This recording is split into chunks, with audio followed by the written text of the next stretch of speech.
morning to you laddies! My name is Jacksepticeye, and in this video I thought I'd go over my top 5 most anticipated games that are coming out soon. Well, some are soon, some are later on, but this question was asked to me in the Q&A session that I did for the 1000 subscriber vlog, and I thought I'd actually expand on it in this video and go over all the games that I'm looking forward to, well, at least the top 5 anyway, and try and give you a bit of information on why I think they are my most anticipated games and why I'm looking forward to them, and stuff like that.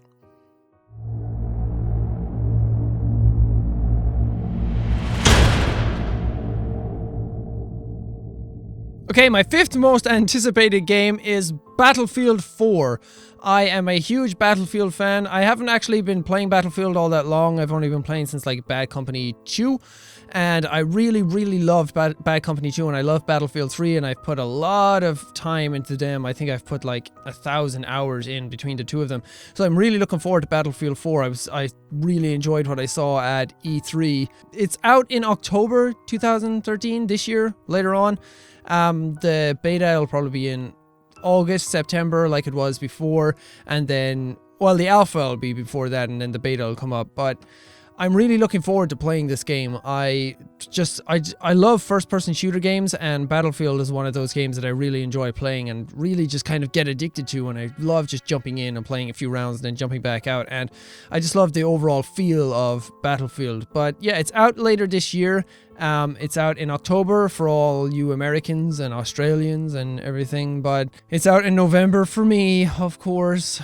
DICE, why you hate me? It seems to be a better version of Battlefield 3. Now, Battlefield 3 was good, but there was a lot that could have been improved upon in that game. There was a lot of kind of messed up stuff when it launched. It was a complete mess. There was stuff broken. You could get hit behind walls, and just people weren't really having a good time, and the beta was worse than that, but they fixed a lot of it when it came out. But this seems to be like, I've always said that Battlefield 3 was the beta for Battlefield 4, so they kind of pumped out all this content, all these maps, all these different game modes, because Battlefield 3 is really diverse when you look at the whole package. So I thought that they pumped out all that stuff to get people to see what they really wanted to play, and then Battlefield 4 would kind of zone in on the most played stuff and kind of just enhance upon that. But it seems to have better destruction anyway. According to the trailer that we saw, the multiplayer trailer, the whole skyscraper came down and it was all like and people dying all over the place, and it looked really cool. The game seems to be more dynamic as well. There's people talking about dynamic weather coming into maps, and like hailstorms and just thunderstorms and rain and snow and everything, and it sounds like it could be really cool. The main game is set in China this time. There's a lot of stuff got to do with China in it, and China are actually a playable faction this time. I know, crazy, right? They actually brought in a third faction, and this time you get to play as China, Russia, and America, of course. So it's good that there's a bit more diversity there, and I really like that. So hopefully it'll actually bring in more vehicles and more weapons and everything from the Chinese side, and it'll just make the whole game a whole lot better. Commander mode is back. That's a big thing for all the Battlefield people out there. Not so much for me. I don't really care about Commander mode, but this time it's coming in. It's more integrated with like tablets and smartphones, where you are the commander and you get to fire missiles and get to like send in drones and just survey the area a lot better. I don't think it's the same as the commander mode that was in Battlefield 2, obviously, because there was no tablets and shit back then, but it seems like it could be cool. Not something that I'd really want to play around with myself, but cool for the people who wanted it.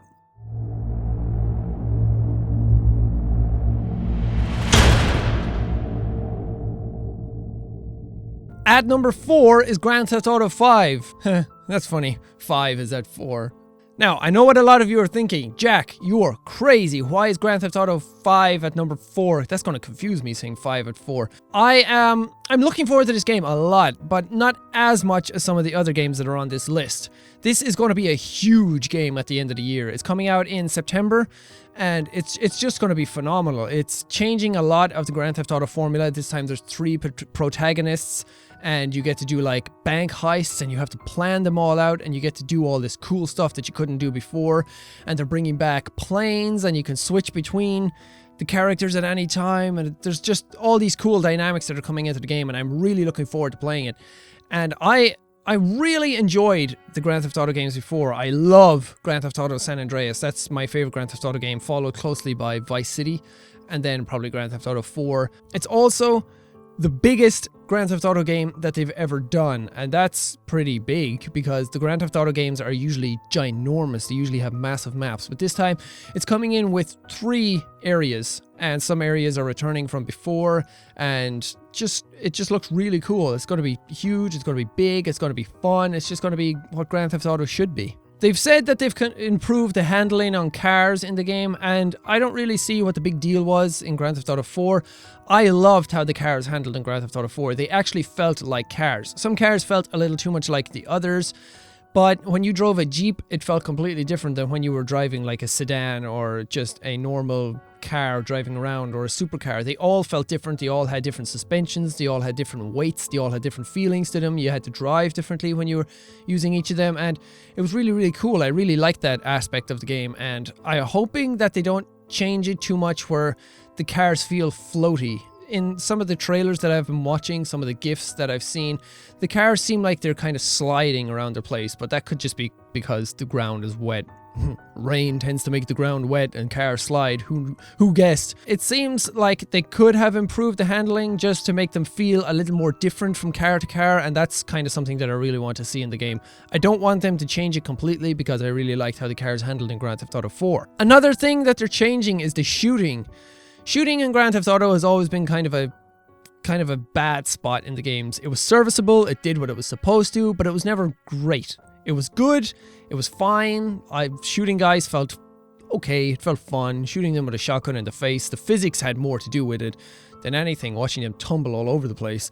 But they said that they've changed the shooting a lot, and because they have made Max Payne 3, I'm really looking forward to see what they do. Max Payne 3 has the best third-person shooting in any game, really, that I've seen around. It just felt so good, it felt fluid, it felt dynamic, every gun felt differently, the reaction, the feedback from the guns all felt really good, and I'm really looking forward to see what they do with Grand Theft Auto 5. Some of the trailers that they've shown, the actual in-game trailer, it seems like they've actually gone out of their way to improve the shooting. It looked like it did in Max Payne 3, and that's really what I'm looking forward to. They've also said that they're bringing back some sort of RPG elements, kind of like what San Andreas did. San Andreas, you had stamina, and, well, not so much stamina, but you could improve your guy in the gym so he could run for longer and like stuff like that, and he could take more damage or whatever. But this time they've actually changed up. Because you have 3 characters, all 3 of them have different abilities. For example, Franklin, the black guy, he has an ability that he's able to slow down time. I think it's when he's driving. I don't know if it's when he's just normally shooting, but he has an ability to like slow down time and shoot a lot better and stuff like that. But I can't really remember what the other 2 abilities are for the other 2 dudes, but it is stuff like that. So each character is going to feel completely different, and they all have their own special abilities for when you're controlling them. And the idea of being able to switch between any of them at any given moment is really, really cool, and it really opens up a whole load of possibilities.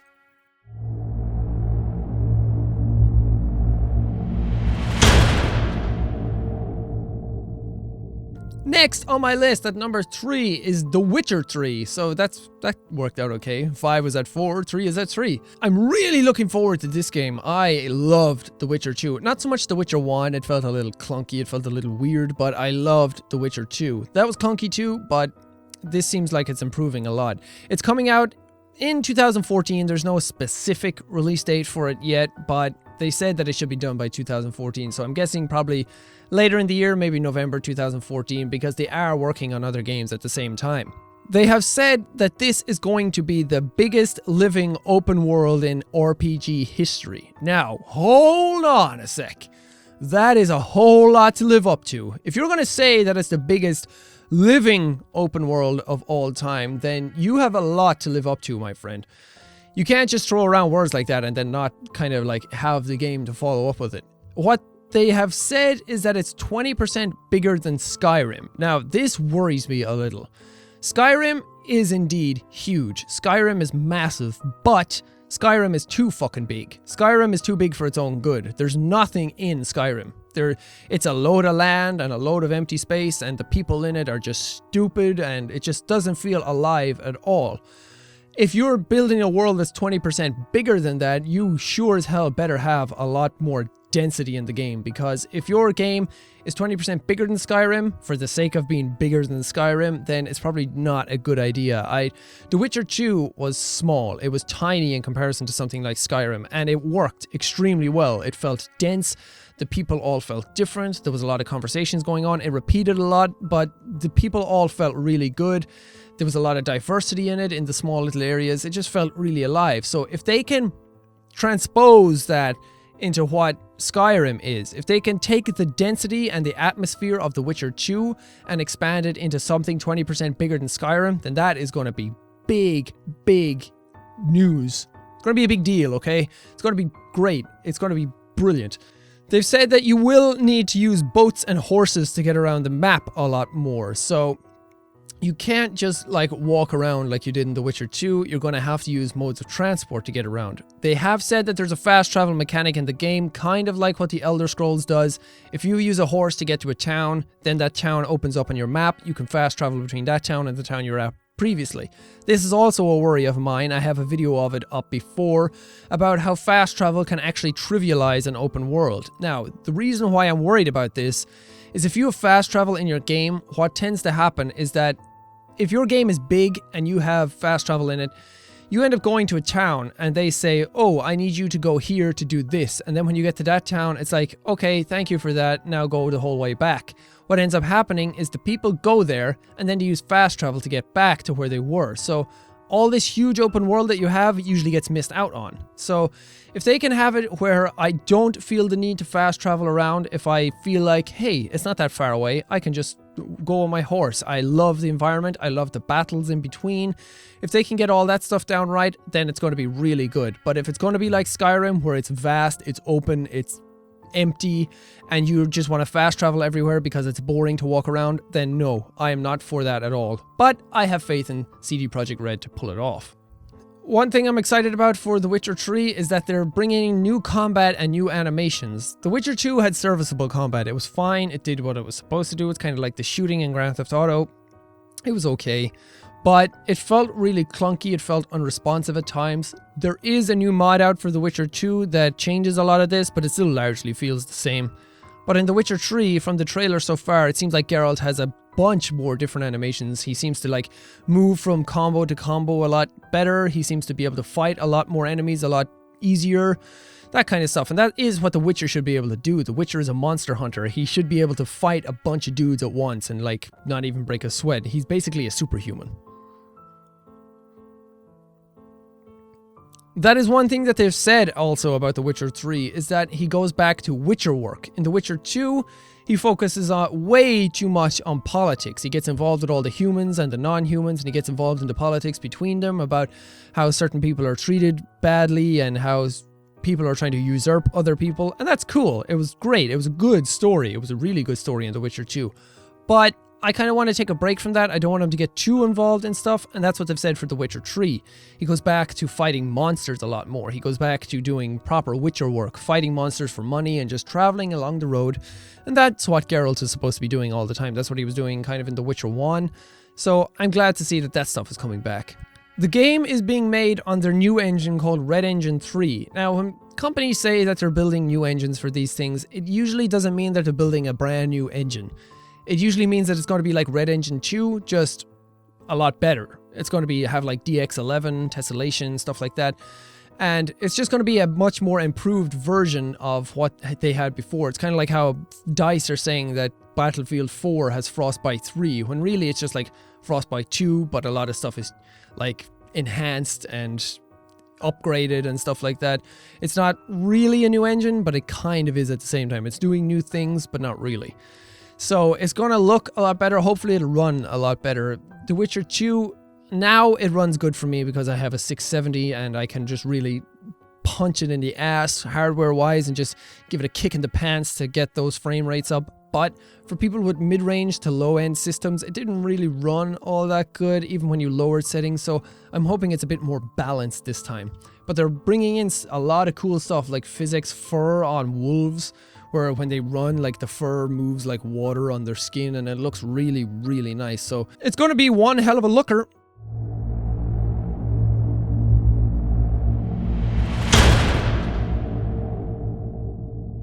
In at number 2 is Amnesia, a machine for pigs. That didn't really sound right. A machine? A machine for pigs. I'm really looking forward to this game. As a horror guy who puts up a lot of horror videos on my channel, this game is almost at the top of my list. This game, I've been looking forward to this ever since I saw the very first details of it being released. It was supposed to be released last year in 2012, like around October, I think. But it was postponed because the game was intended to be like an expansion upon The Dark Descent. It was supposed to be like a couple hour experience where it was scary, you got a few scares, there was much story to it, but enough there to keep you going for the few hours. But they've changed that. They've gone ahead and delayed the game, I think it's twice now. They've gone ahead and delayed the game because they want to make it a full-blown Amnesia game, a full-blown Amnesia experience, and that is what excites me the most. Mainly why I'm excited is because a new developer is making it. I know what you're thinking, Jack, that's crazy, Amnesia was great, Frictional Games did an amazing job on that game. And you're right, they did do an amazing job on that game. It's not perfect, there's a lot of problems with it when you get into the nitty-gritty of survival horror, but it was a damn good game. The new devs on this game are the Chinese Room. You guys may know them from making Dear Esther, that kind of visual novel experience where you're walking around. When I played that game, all I could think of at the time was, if an Amnesia 2 comes out, I really wish these guys had something to do with it. And then it turns out that they did. It turns out that my wish actually came through, and that these guys are actually the developers of it now, and Frictional Games are just the publishers. If some of you are worried about these guys making the game, do not worry at all. These guys make incredible atmosphere in their games. Dear Esther has an amazing atmosphere for what it is. It's a very short game, it's a very limited kind of game, but it is a damn good experience when you get into like the whole atmosphere and the ambiance of things. So I'm really looking forward to see what they can do with Amnesia 2. I probably shouldn't call it Amnesia 2. It's not called Amnesia 2. It's a machine for pigs. Get it right, damn it. But they have said that they changed the date on the game for release because they were overwhelmed by the response that fans have been giving and the overwhelming kind of reception of a new Amnesia game coming out. So they decided to delay it and actually create a full-blown Amnesia experience. So that's really good news. I'm glad that they're delaying it to do it right. I'd rather have a game delayed a lot of times and have it come out and be really good, rather than just pushing it out when it was supposed to be just for the sake of getting it out there. They said that they changed a lot of stuff in the game, but kept a lot the same at the same time. There is no more inventory in the game. That was a big thing in The Dark Descent, that you had an inventory where you went in and you read all these audio logs, and you had to go in and you had to click on like oil and put it into your lamp. All that is gone. There is no inventory, there is no oil for your lamp, and there are no tinderboxes to turn on lights in areas. Now this it might come as a shock to some people because some of you liked that whole idea of going into an area and it was dark and you could light it up if you wanted to stop yourself going insane, but to me this is a good change of pace. If they kept all that stuff in, it was going to feel way too much like Amnesia: The Dark Descent. It was going to feel way too much like the original. And it gives them a chance to actually change up how you light up areas and how you kind of go about your areas and how you use like your lamp. Because this time it's in like a cyberpunk type of setting. It's in a new age type of setting. The Dark Descent was set in a medieval castle where you had to use candles, you had to use lanterns, you had to use oil, you had to use tinderboxes. This time there's electricity in the game, so you're not going to need to go around with tinderboxes sticking them to light bulbs and trying to get them to light up. So it's going to be interesting to see how they handle all that stuff. A big thing for the game is that there's pigs for enemies. That's what it seems like from the trailer anyway. There was a trailer released of like a gameplay section. It looked good. The guy was walking along and all of a sudden these sounds started and it was like a really, really gritty, really kind of guttural pig squeal grunt type of sound, and he got all scared and he started to breathe, like audibly breathe, and you could hear him getting scared and it was really tense sounding. And then the pig bursted through the door and it sounded terrifying. Like these pig enemies sound freaking scary as hell. That was the first trailer, and then the second trailer it was kind of the same, but it expanded upon it. It expanded upon the pig walking around in the area, and he sounded heavy, he sounded menacing, he sounded scary as hell.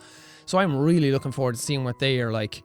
I don't know if they're actually pigs, like bipedal pigs walking around with like an axe in their hand. A lot of you can probably picture in your head what that looks like like a pig going around with an axe with a big scary face on him and a pair of shorts, and he trundling around the environment. It probably could be like that. It's Amnesia. God knows what the fuck is going to happen in it. The game looks set to be terrifying, and you guys can bet your sweet asses that I am going to cover that game start to finish as soon as it comes out. So be prepared for that one.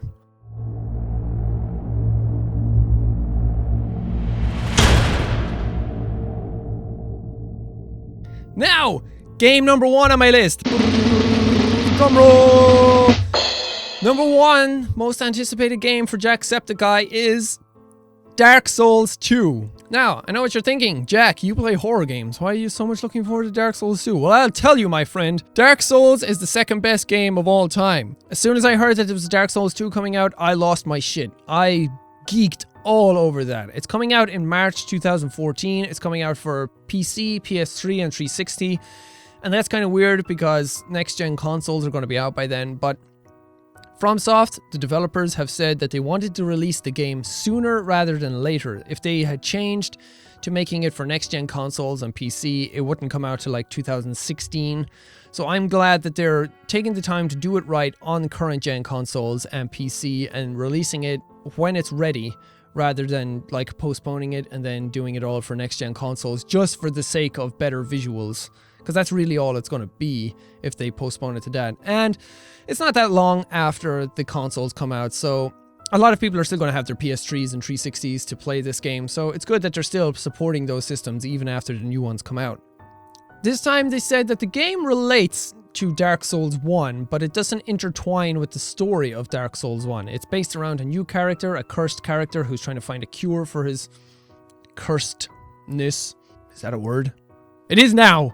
Dark Souls has a lore that is incredibly deep. If anyone ever tells you Dark Souls has no story, or it has no, like, characters, or no, like, backstory or anything like that, you just punch them right in the nose, right there. Punch them so hard that they forget what their name is, because that is a blatant lie. Dark Souls has a lore that could fill 3 games. It is incredibly deep, and that is one game on its own. It doesn't even relate to Demon Souls, which Demon Souls also has an incredibly deep lore. But Dark Souls, the story goes way back. The story is huge. There's tons of characters.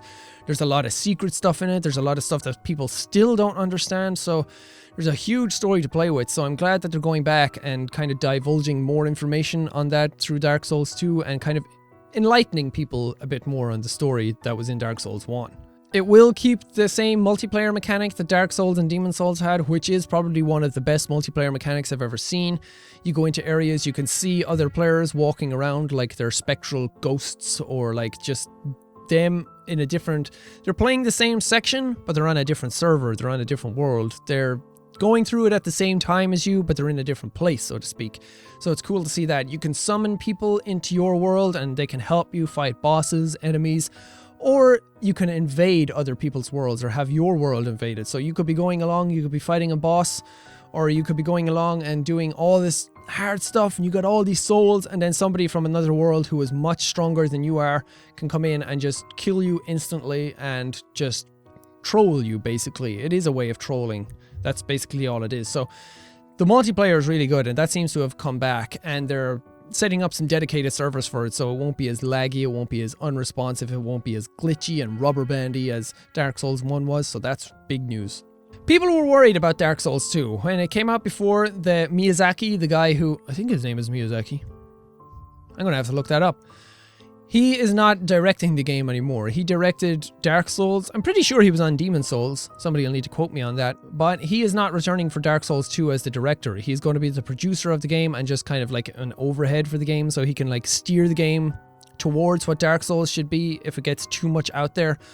But there's some new directors on the game this time, and they have said, when it came out first, they said that they're going to make the game more accessible, and a lot of people got worried thinking that it was going to be easier, it was going to be a kind of a crap game, that it was going to be an easy mode and everything in it, but they said it's going to be just as hard as the original games, but There's going to be a lot more information for the player there.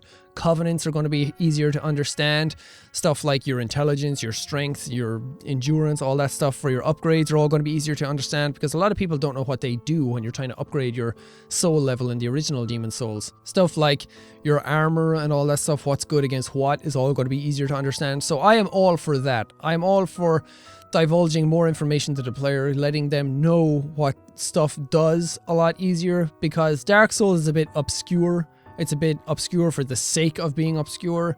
It's in a new engine. Like I've said before, it's probably not a new engine, it's just an upgraded version of their engine, and it looks really cool. It's coming to PC day one this time. A lot of you may know that it didn't come to PC day one last time, it came later, and it was a crap port, but it was fixed due to mods, and the PC version of Dark Souls 1 looks phenomenal. It looks really, really nice, so I'm looking forward to seeing what Dark Souls 2 has to bring to the table, and they said that it's going to be 60 frames per second this time.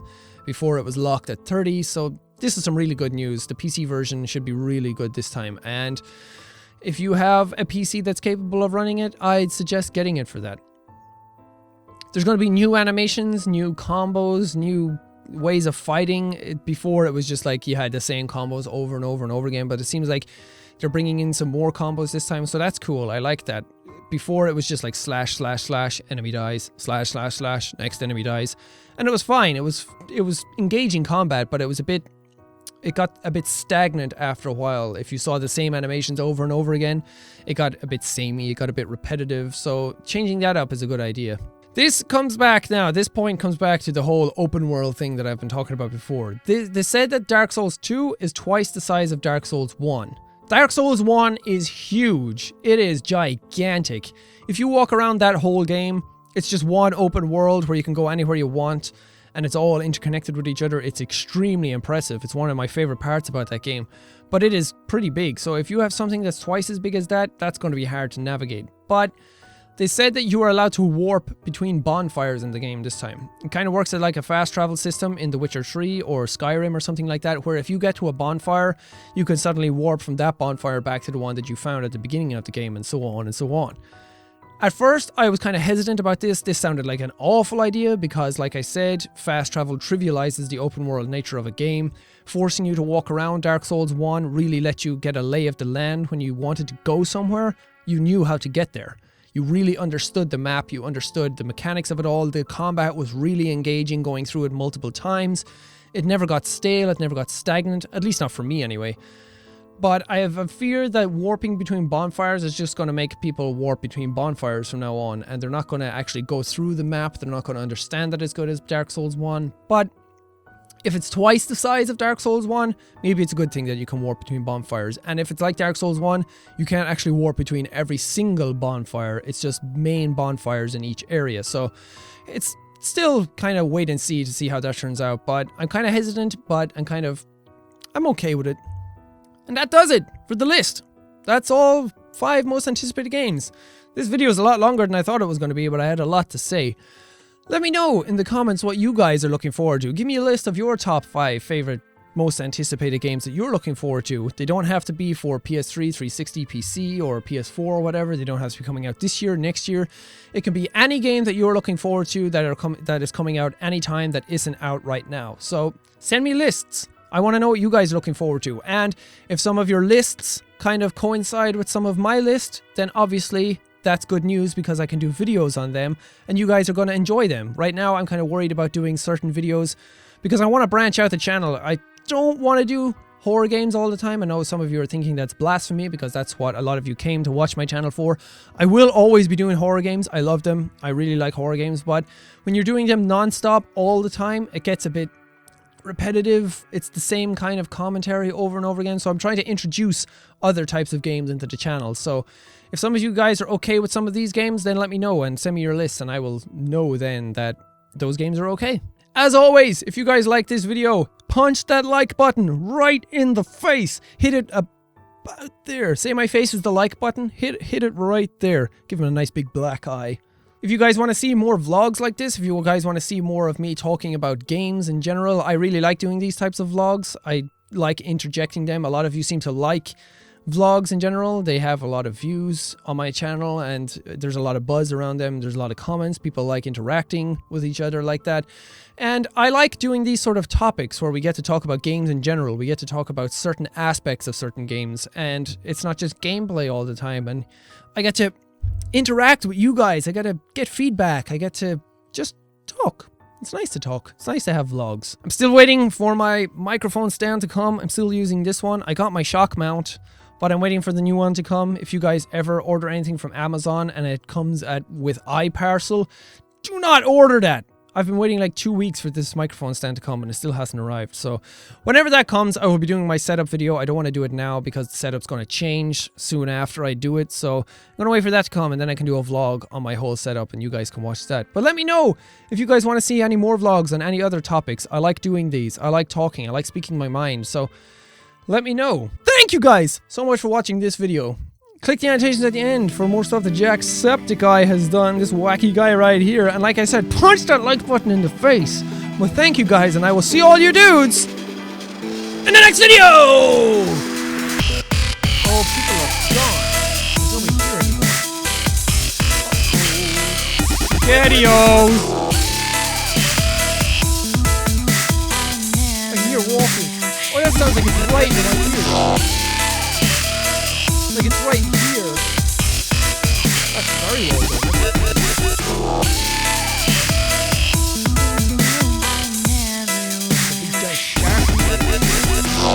Welcome to the world of Katana. We truly thank you for your question mark today. We're currently holding in question mark with the great artist Vice Katana. We hope and deeply enjoyed it. We hope you deeply enjoyed it.